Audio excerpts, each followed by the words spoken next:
మూడుముళ్ళ బంధం పార్ట్ 42.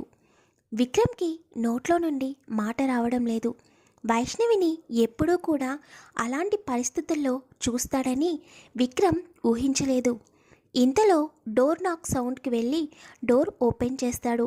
అక్కడ ఒక 50 సంవత్సరాల ఆవిడ చేతిలో కవర్ చూసి విక్రమ్కి అర్థమై లోపలికి రమ్మంటాడు.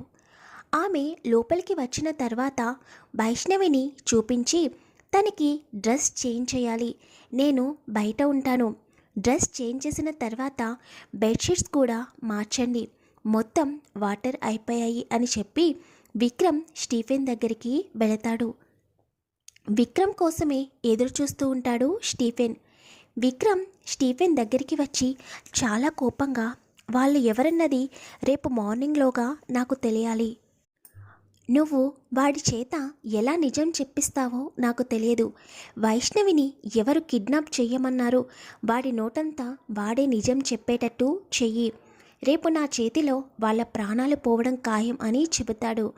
స్టీఫెన్ విక్రమ్తో, సార్ మీరు ఇందులో ఇన్వాల్వ్ అవ్వకండి, వాళ్ళు ఎవరన్నది నేను చూసుకుంటాను అని అంటుంటే, లేదు స్టీఫెన్, నా వైష్ణవి పైన ఎవరు చెయ్యి వేసినా వాళ్ళ ప్రాణాలతో ఉండడానికి అస్సలు వీల్లేదు, రేపు మార్నింగ్లోగా నాకు విషయం తెలియాలి, ఇంకా నువ్వు వాడిని తీసుకుని మన గెస్ట్ హౌస్కి వెళ్ళు, అలాగే కార్ టైర్స్ ఎలా పంచర్ అయ్యాయో కూడా కనుక్కో, నాకు నిన్నటి నుండి అనుమానంగానే ఉంది, ఎవరో మమ్మల్ని ఫాలో చేస్తున్నట్టు అనుకున్నట్టుగానే జరిగింది, అలాగే వేరే కార్ కూడా పంపించు, మార్నింగ్ నేను మేడం స్టార్ట్ అవుతాము, ఇప్పుడు తను స్పృహలో లేదు అని చెప్పి విక్రమ్ రెస్టారెంట్ లోపలికి వెళ్ళిపోతాడు. స్టీఫెన్ కూడా అక్కడి నుంచి విక్రమ్ గెస్ట్ హౌస్కి బయలుదేరుతాడు. విక్రమ్ వెళ్ళి డోర్ కొట్టేసరికి లోపలి ఉన్న ఆమె డోర్ ఓపెన్ చేస్తుంది.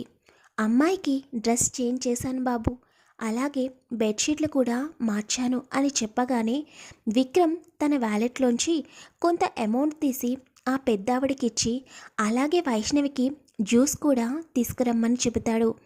ఆమె సంతోషించి, అలాగే బాబు ఇప్పుడే తీసుకొస్తాను అని చెప్పి అక్కడి నుండి వెళ్ళిపోతుంది. విక్రమ్ లోపలికి వచ్చి స్టీఫెన్ని ముందుగానే డ్రెస్ తీసుకురమ్మని చెప్పడం వలన స్టీఫెన్ వచ్చేటప్పుడు డ్రెస్ తీసుకొస్తాడు. విక్రమ్ కూడా డ్రెస్ చేంజ్ చేసుకుని వైష్ణవి పక్కన కూర్చుని, చాలా భయపెట్టేశావు రాక్షసి, నిజంగా నువ్వు కనిపించకపోయేసరికి నా ప్రాణం పోయింది, లైఫ్లో ఫస్ట్ టైం ఏడవడం, ఇప్పటి వరకు ఏ రోజు కూడా నా కంట్లో నుండి నీరు రాలేదు, అలాంటిది ఈరోజు నీ వల్ల నా కన్నీరు బయటకు వచ్చిందంటే నీకు అర్థమవుతుందా నువ్వు ఎంతలా నాలో చేరిపోయావో, లేచాక చెప్తా నీ పని, అసలు అలా ఎలా చెప్పకుండా బయటికి వెళ్ళావు, ఎంత ప్రమాదం తప్పిందో తెలుసా, వాళ్ళు ఎవరో తెలుసుకుంటాను, నా చేతిలోనే వాళ్ళ ప్రాణాలు తీస్తాను అని కోపంగా అనుకుంటూ మళ్ళీ వైష్ణవి ఫేస్ చూసి విక్రమ్ బెడ్ వెనక్కి వాలి వైష్ణవిని తన గుండెలపై పడుకోబెట్టుకుని అలాగే కళ్ళు మూసుకుని ఉంటాడు చాలాసేపు. కొంత సమయం తర్వాత పెద్దావిడ జ్యూస్ తీసుకొచ్చి డోర్ కొడుతుంది.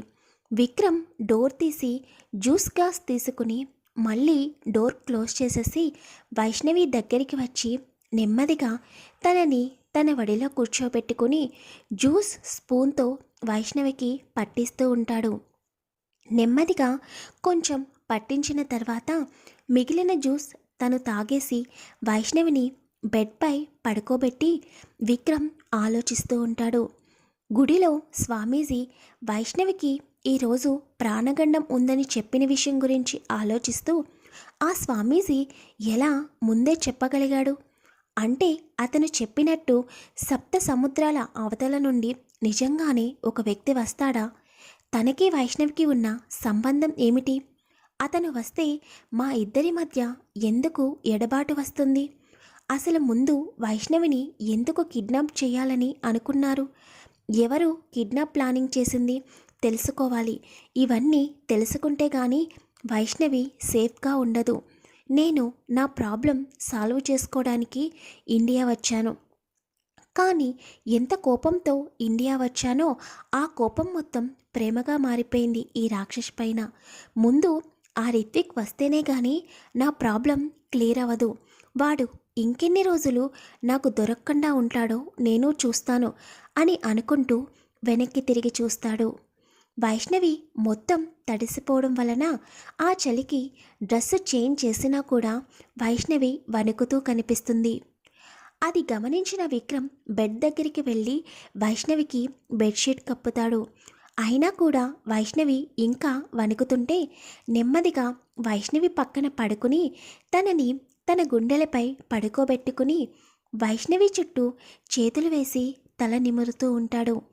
విక్రమ్ వైష్ణవిని హక్ చేసుకోగానే తన చలి కొంచెం తగ్గడం వలన ఇంకా విక్రమ్కి దగ్గరగా జరిగి విక్రమ్ గుండెలపైన పడుకుంటుంది. విక్రమ్ చిన్నగా నవ్వుకుని, నువ్వు మెలకువగా ఉన్నప్పుడు నా పక్కన కూర్చోడానికి భయపడతావు. ఇప్పుడేమో నేను ఇలా నీ పక్కన పడుకున్నానంటే ఈ విషయం తెలిస్తే రేపు ఎంత రాద్ధాంతం చేస్తావో. ఇందాక రూమ్లో జరిగిన దాని గురించి నాపై కోపం వచ్చి వెళ్ళిపోయి ప్రమాదం తెచ్చిపెట్టుకున్నావు. ఒక్కసారి కూడా నా గురించి ఆలోచించలేదు వైష్ణవి. నీకు నా ప్రేమ అర్థం కావడం లేదా? నీకు దూరంగా ఉండడం కష్టం వైషు.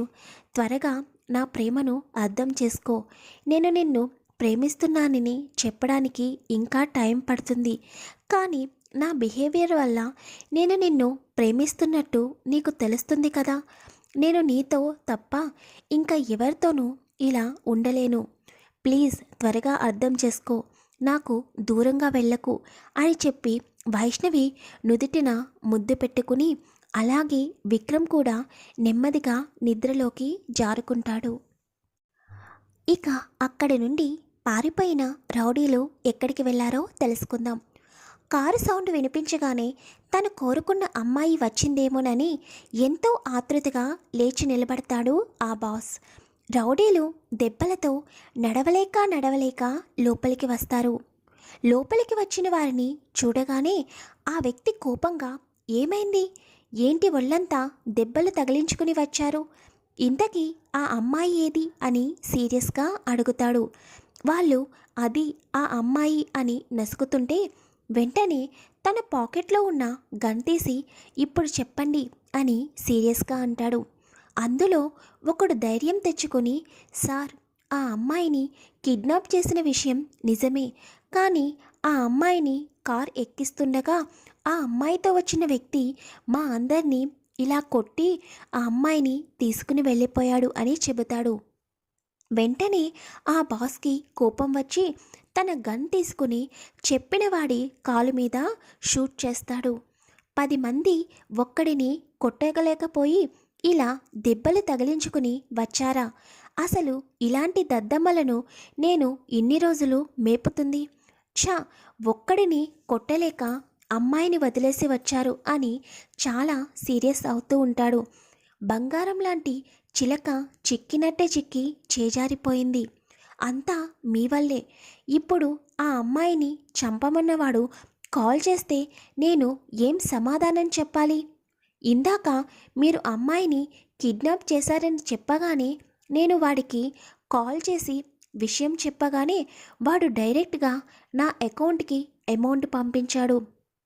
అలా డీల్ పూర్తవ్వకుండానే మనం అకౌంట్కి అమౌంట్ వచ్చాయంటే వాడికి ఆ అమ్మాయి మీద ఎంత కోపం ఉందో అర్థమవుతుంది. అలాగే వాడు ఎంత ధనవంతుడో కూడా తెలుస్తుంది. ఇంతలో ఎవరో డోర్ నాక్ చేస్తారు. చిక్కినట్టే నెక్స్ట్ పార్ట్ లో చేజారిపోయింది అని వీడియోలో తెలుసుకుందాం. వాడు ఊరుకుంటాడా? స్టోరీ ఎలా ఉందో ప్రతి ఒక్కరు కామెంట్ చేయండి, వీడియోని లైక్ చేయండి, షేర్ చేయండి, ఛానల్ని సబ్స్క్రైబ్ చేసుకోండి. నేను కూడా రిస్క్ లో పడ్డాను అని అంటుండగానే డీల్ కుదుర్చుకున్న వ్యక్తి నుండి కాల్ వస్తుంది. నెక్స్ట్ ఏం జరుగుతుందో నెక్స్ట్ పార్ట్లో తెలుసుకుందాం. ప్లీజ్ వీడియో ఎలా ఉందో కామెంట్ చేయండి. అలాగే వీడియోని లైక్ చేయండి, షేర్ చేయండి, ఛానల్ని సబ్స్క్రైబ్ చేసుకోండి.